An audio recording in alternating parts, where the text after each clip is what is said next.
Hello everyone and welcome back to success.com. In this video, I'll be covering each and every detail about beta particle. अब ये beta particle कहां से आता है पहले वो देखते हैं. See, if I have a radioactive nucleus and इस न्यूक्लियस के अंदर डिसइंटीग्रेशन हो रहा है, दैट मीन्स जब भी इस न्यूक्लियस का डीके होगा, ये न्यूक्लियस टूटेगा, तो इस न्यूक्लियस के अंदर होते हैं कुछ प्रोटॉन्स और कुछ न्यूट्रॉन्स. तो समटाइम्स व्हाट हैपेंस, या जब इसका डिसइंटीग्रेशन होता है तब क्या होता है, आपके कुछ न्यूट्रॉन प्रोटॉन में चेंज हो जाते हैं. यस, आपके कुछ न्यूट्रॉन प्रोटॉन में चेंज हो जाते हैं. एंड इस चेंज जब ये हो रहा होता है तो एक पार्टिकल निकलता है, उस पार्टिकल का नाम है beta particle. So beta particle is a particle that is emitted during the change of neutron to a proton. And when it happens during the radioactive nucleus decay. See, अगर मैं neutron को लिखूं, सो neutron का charge कितना होता है? 0. मास होता है लेट्स सपोज यूनिट 1. ओके, अब ये जिस चेंज हो रहा है प्रोटॉन में, एंड वी नो प्रोटॉन में क्या होता है, इसका मास एंड इसका charge again 1. Mass is 1, charge is 1. इसको हम लेके चल रहे हैं. अगर ये कन्वर्जन हो रहा है, सी मास 1 and 1 है, ठीक है, कोई इशू नहीं है. मैंने कहा इसके आगे एक पार्टिकल और निकलता है. ओके, ये कौन सा पार्टिकल होगा? ये पार्टिकल होगा बीटा पार्टिकल. अब ये कैसे? मास 1 1, यानी कि ये तो कंजर्व्ड है, कोई प्रॉब्लम नहीं है. यानी इसका कितना होगा? 0. अगर इसको टोटल बैलेंस करने की कोशिश करें, यहां चार्ज 0 था बट यहां चार्ज 1 है, तो ऑब्वियसली इसको बैलेंस करने के लिए यहां चार्ज कितना आएगा कि दोनों को ऐड करूं और 0 आ जाए. So that will be -1. So that means whenever a neutron is changed to a proton, an extra particle is also emitted. That extra particle is the beta particle. यही बीटा पार्टिकल है. And it is nothing but a fast moving electron. तो इसको मैं ऐसे भी लिख सकता हूं, it is a fast moving electron with charge -1 and mass almost equals to 0. बहुत कम मास होता है इलेक्ट्रॉन का एंड बीटा पार्टिकल का ऑब्वियसली. सो इसको हम 0 कर सकते हैं. सो it is the same thing. Okay, अब बात आती है यहां पे कि ये बीटा पार्टिकल जब यहां से निकला है और आपने ये पूरा ये सब देख लिया है, तो इस बीटा पार्टिकल की प्रॉपर्टीज क्या क्या होंगी, अब वो हम आगे देखेंगे. तो पहली चीज तो हमें मिल गई कि बीटा पार्टिकल का चार्ज कितना होता है. बीटा पार्टिकल का चार्ज होता है -1, यानी एक इलेक्ट्रॉन में जितना चार्ज है उतना चार्ज है. नेक्स्ट थिंग कि बीटा पार्टिकल का मास कितना होगा. तो बीटा पार्टिकल का जो मास होगा दैट विल बी रफली equal to the mass of an electron. But जब भी हम बीटा पार्टिकल की बात करते हैं तो वहां पे हम दो मास की बात करेंगे, याद रखना. Beta particle first of all it is a fast moving electron. बहुत तेज चल रहा है, ऑलमोस्ट कितना होता है ये 10⁸ की ऑर्डर की स्पीड होती है. ठीक है, 10⁸ ऑर्डर की स्पीड होती है, बट लाइट की स्पीड से कम. 3 × 10⁸ तक नहीं पहुंचता, उससे पहले तक रहता है.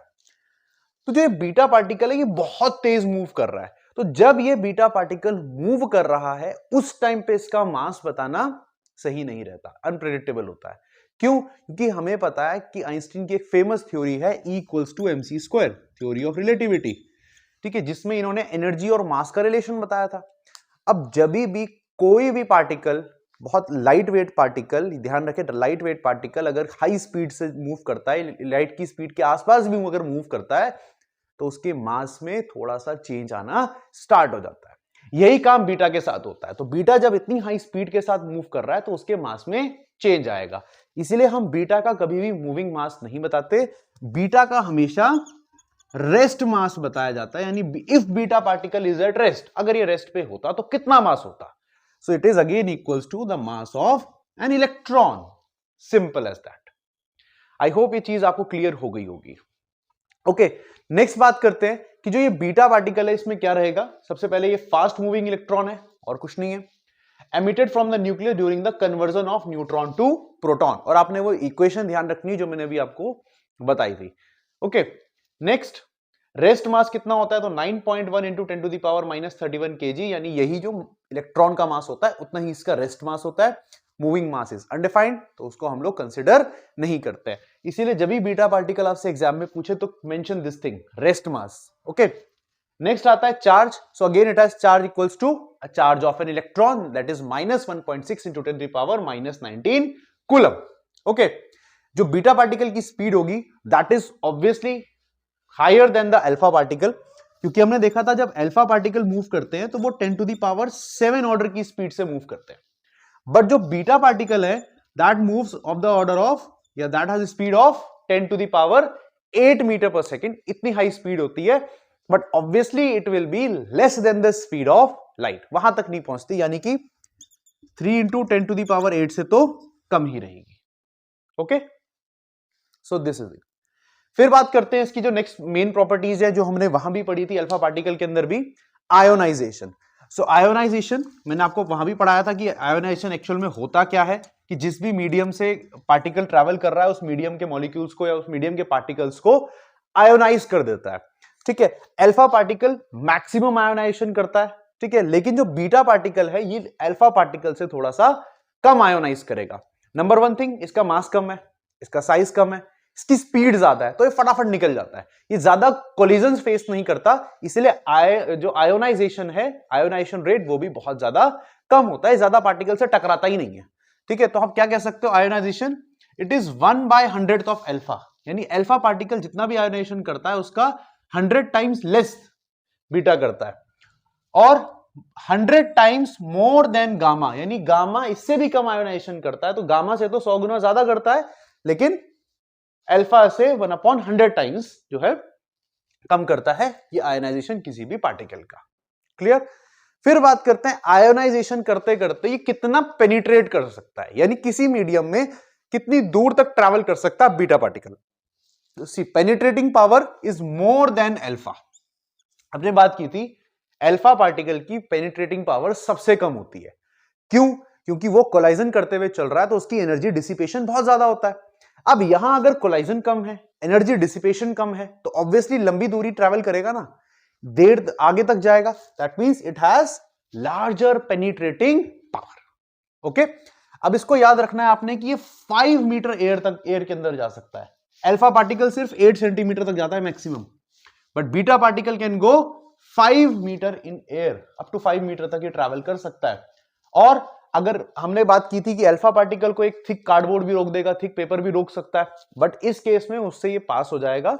Beta particle can pass through thick paper, thick cardboard, but it is stopped bye 5 millimetre aluminium sheet. अगर 5 मिलीमीटर एल्यूमिनियम शीट आप यूज करते हो तो आप बीटा पार्टिकल को इजिली रोक सकते हो। क्लियर। नेक्स्ट आ गया डिफ्लेक्शन। तो डिफ्लेक्शन हमें पता है कि ये नेगेटिवली चार्ज पार्टिकल है, तो ऑब्वियसली डिफ्लेक्शन तो होगा ही होगा, मैग्नेटिक फील्ड में भी और इलेक्ट्रिक फील्ड में भी, जो मैंने वीडियो नंबर 4 में एक्सप्लेन किया हुआ है। Next, more biological damage than alpha. So alpha में मैंने आपको बताया था कि हल्का फुल्का बायोलॉजिकल डैमेज हो सकता है, ठीक है, but beta is more powerful. ठीक है, इसकी जो बायोलॉजिकल डैमेज करने की कैपेसिटी है बहुत ज्यादा है, ये सेल्स को डैमेज कर देता है।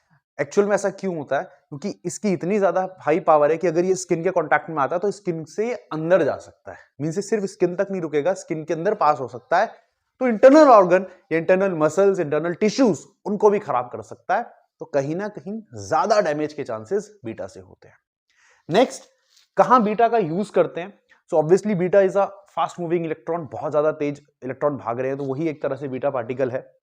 ठीक है, अब अगर मेरे पास एक मेटल टारगेट है, एक ऐसा metal target, metal with high melting point, ठीक है, हाई मेल्टिंग पॉइंट और हाई एटॉमिक नंबर, यानी कि कोई बड़ा मेटल है हाई एटॉमिक नंबर वाला और हाई मेल्टिंग पॉइंट वाला, इसके ऊपर अगर मैं बीटा पार्टिकल्स को बॉम्बार्ड कराऊं या बीटा पार्टिकल्स को स्पेस स्ट्राइक कराऊं, तो होगा क्या? बीटा पार्टिकल्स की एनर्जी एब्जॉर्ब करेंगे और उसको रीएमिट करेंगे in the form of X rays.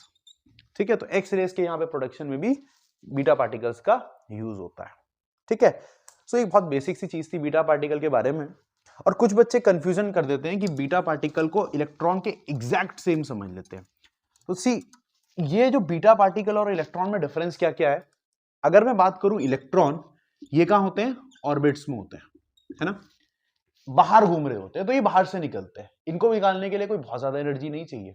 ठीक है, लेकिन वहीं अगर मैं बात करूं बीटा पार्टिकल की, तो ये कहां से आते हैं? ये आते हैं न्यूक्लियस में से, during the change of neutron to proton. तो दोनों में डिफरेंस है। ओके, ये चीज आपको याद रख के चलनी है।